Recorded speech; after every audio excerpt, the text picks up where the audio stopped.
సంతానం కావాలన్న మీ కలను నిజం చేసుకోండి. 49 అంటే సంతానం, 49 అంటే సంతోషం. వివరాలకు సంప్రదించండి. నమస్కారం, మీరు చూస్తున్న సుమన్ టీవీ. నేను మీ కీర్తి. గుప్త నవరాత్రులు, వారాహి నవరాత్రులు జూన్ 26 తారీఖు నుంచి జూలై 4 తారీఖు వరకు కదా. సో ఇందులో భాగంగా 3వ రోజు అమ్మవారి అవతారం గురించి మనకు తెలియజేయడానికి ప్రముఖ ఆస్ట్రాలజర్ బ్రహ్మశ్రీ నందిబట్ల శ్రీహరి శర్మ గురువు గారు ఉన్నారు. నమస్తే గురుగారు. వాగర్థావివ సంపృక్తౌ వాగర్థ ప్రతిపత్తయే జగతః పితరౌ వందే పార్వతీ పరమేశ్వరౌ. ఆదిత్యాయ చ సోమాయ మంగళాయ బుధాయ చ గురు శుక్ర శనిభ్యశ్చ రాహవే కేతవే నమః.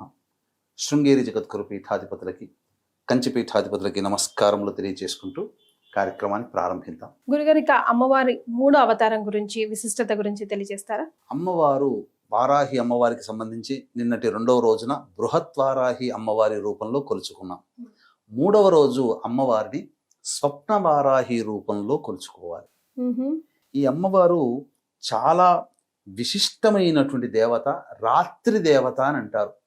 సాధారణంగా వారాహి అమ్మవారిని గుప్త నవరాత్రుల్లో వారాహి అమ్మవారిని సూర్యాస్తమయం నుంచి సూర్యోదయం లోపల మాత్రమే చేసుకోవాలి. కానీ ఈ అమ్మవారిని విశేషంగా రాత్రి దేవత ఎందుకన్నారు? ఈ స్వప్న వారాహి అమ్మవారు అంటే స్వప్నంలో మనకు దర్శనమిచ్చి మనం అడిగిన ప్రశ్నకి సమాధానం చెబుతుంది. కర్ణమాతంగి, అలాగే కర్ణ పిశాచి, ప్రశ్న గణపతి ఉన్నట్టుగానే స్వప్న వారాహి ప్రశ్నాంజనేయ స్వామి, ఆంజనేయుడు కల్లోకి వచ్చి సమాధానం చెప్తారు. అలాగే స్వప్న వారాహి ఈ అమ్మవారిని ఉపాసన చేసినటువంటి ఉపాసకులు ఏంటంటే వాళ్ళ దగ్గరకు వచ్చినటువంటి సంబంధించిన ప్రశ్న అడిగినటువంటి వాళ్ళకి రాత్రిపూట కొంత నియమ ప్రకారం జపం చేసి ఈ ప్రశ్నకి సమాధానం ఏంటని చెప్పి నిద్రపోతే కలలో ఈ అమ్మవారు కనిపించి ఆ ప్రశ్నకి సమాధానము, పరిహారము అన్నీ తెలియజేస్తుంది. నిజంగా అమ్మ స్వప్నవారాహి మంత్రదేవత యొక్క విశిష్టతే ఇది. తర్వాత ఈ అమ్మవారు లక్ష్మీ అమ్మవారి అంటే వారాహి అమ్మవారి అంటే లక్ష్మీ అమ్మవారే కదా. వారాహి అమ్మవారి యొక్క ప్రసిద్ధమైనటువంటి అవతారం ఈ స్వప్న వారాహి అమ్మవారు.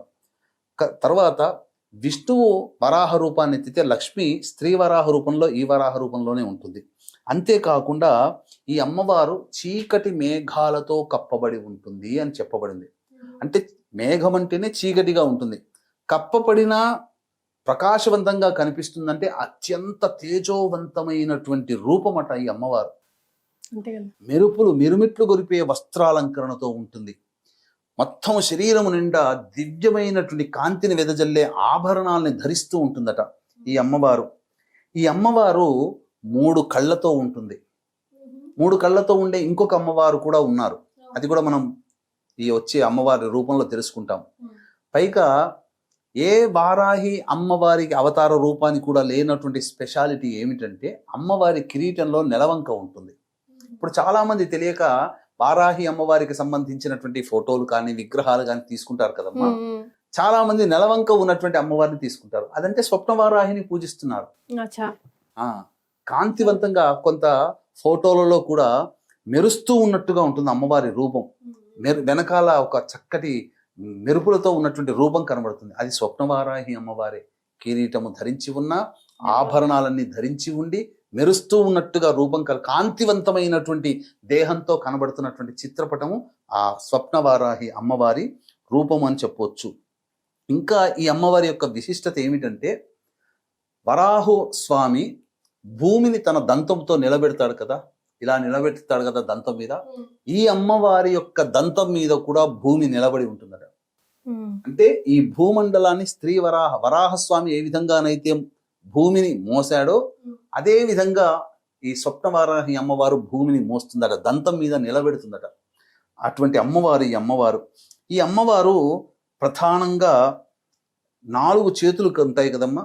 ఈ అమ్మవారు ఒక చేతిలో పాము, ఇంకొక చేతిలో మేక, ఒక చేతిలో కత్తి, ఇంకొక చేతిలో డాలు, ఇవన్నీ కూడా ఈ అమ్మవారు ఉంటుందట. ప్రధానంగా ఈ అమ్మవారి యొక్క వాహనం ఏమిటంటే అశ్వవాహనము, గుర్రము. కాబట్టి 3వ రోజు స్వప్నవారాహి రూపంలో అమ్మవారిని కొలిచేటప్పుడు గుర్రం మీద ఉన్నటువంటి అమ్మవారు ప్రకాశవంతమైనటువంటి వస్త్రాలంకరణ చేసి దివ్యమైన ఆభరణాలు ధరించి మెడల్లో చక్కగా ధరించి ఉండి ఒక చేతిలో పాము, ఒక చేతిలో మేక, ఒక చేతిలో కత్తి, ఒక చేతిలో డాలు, అలాగే ఈ కిరీటంలో నెలవంక కలిగినటువంటి రూపాన్ని మనస్ఫూర్తిగా భావన చేస్తూ ఆ 3వ రోజు స్వప్నవారాహి అమ్మవారి అవతార స్వరూపముగా ఎవరైతే పూజ చేస్తారో ఈ అమ్మవారి పూజ వలన ప్రధానంగా సకల ఐశ్వర్యములు కలిగి శత్రువుల కోపం తగ్గిస్తుందట. ఓకే. ఇప్పుడు ప్రశాంత్ ఎంతటి వాడైనా ఒక శత్రువు మన మీద అటాక్ చేయాలని అనుకున్న వచ్చిన వాడు కూడా మనల్ని చూడగానే ఆ అమ్మవారి యొక్క అనుగ్రహం మన మీద ఉండడం చేత శత్రువు కూడా వచ్చి కోపాన్ని తగ్గించుకొని మనతో స్నేహంగా మెలిగి వెళ్ళిపోతాడు. ఇలాంటి రూపంలో ఈ అమ్మవారిని 3వ రోజు స్వప్నవారాహి అమ్మవారి రూపంలో కొలవాలమ్మ. అంతేకాకుండా వీక్షించేటువంటి ప్రేక్షకుల్లో చాలా మంది ఈ యొక్క ప్రతిరోజు కూడా అమ్మవారిని విశేషంగా పూజ చేసుకుంటారు. ఎంత పూజ చేసినా ఈ సంబంధించినటువంటి హోమము జరిగితేనే, పూర్ణాహుతి జరిగితేనే ఆ పూజకి సంపూర్ణమైనటువంటి ఫలితం. కాబట్టి అటువంటి సంపూర్ణంగా ఆ హోమ పూర్ణాహుతి కూడా కావాలనుకునే వాళ్ళు, ఇప్పుడు అవకాశం లేకపోయిందే, మాకు సమయం కలిసి రావట్లేదు, పూజ చేసుకోలేకపోతున్నాము, ఏంటి మళ్ళీ ఇంకొక విధానం ఏంటి, ఏ విధంగానైతే అమ్మవారి అనుగ్రహం కలుగుతుందని ఆరాటపడేటువంటి వాళ్ళకందరికీ కూడా చక్కటి తరుణోపాయం జూలై 5వ తారీఖు దశమి స్వాతి నక్షత్రం కలిసినటువంటి పుణ్యతిథి రోజున మధ్యాహ్నం 3 గంటలకి మన పీఠం ఆధ్వర్యంలో ఈ 9 వారాహి అమ్మవార్లకి సంబంధించినటువంటి 9 హోమాలు శశాస్త్రీయంగా జరిపించడం జరుగుతుంది. మధ్యాహ్నం 12 గంటల లోపల ఆ రోజు మీరు గోతనామాలు నమోదు చేసుకోవచ్చు. ఈ కార్యక్రమంలో పాల్గొన్నటువంటి వాళ్ళకి శక్తిపాతము చేయబడినటువంటి శంకరుంగలి మాలని ఇవ్వడం జరుగుతుంది. రైట్. మరి ఎలాంటి నైవేద్యం సమర్పించాలి గురుగారు 3వ రోజున? ఈ అమ్మవారికి బెల్లముతో చేసినటువంటి పాయసాన్నము మరియు కొబ్బరితో చేసినటువంటి అన్నము, కొబ్బరి అన్నం అంటారు కదా, అది అమ్మవారికి నైవేద్యంగా పెట్టాలి. ఇంకొక విశేషం కూడా ఉందమ్మా. ప్రత్యేకమైన విశేషం ఏంటంటే ఈ వారాహి నవరాత్రులు ప్రారంభమయ్యేది ఆరుద్ర నక్షత్రం 10వ తేదీ అనగా శుక్రవారం నాడు అమ్మవారి ఉద్వాసన చెయ్యకూడదు కాబట్టి శనివారం నాడు దశమి తిథి రోజున ఉద్వాసన చెయ్యాలి. కానీ ఆ శనివారం దశమి తిథి రోజున ఉన్నది కూడా స్వాతి నక్షత్రం. అంటే ప్రారంభించే రోజు సమాప్తమయ్యే రోజు రెండూ కూడా రాహు నక్షత్రాలే. ఈ వారాహి అమ్మవారి రూపం కూడా రాహుస్వరూపం. ఎందుకంటే సగం వరకు దేహమే మానవ రూపం, మిగతాదంతా మరి ఒక రూపం. రాహు కూడా మొండె రూపం వరకే రాహు, తలకాయ రాహుది కాదు.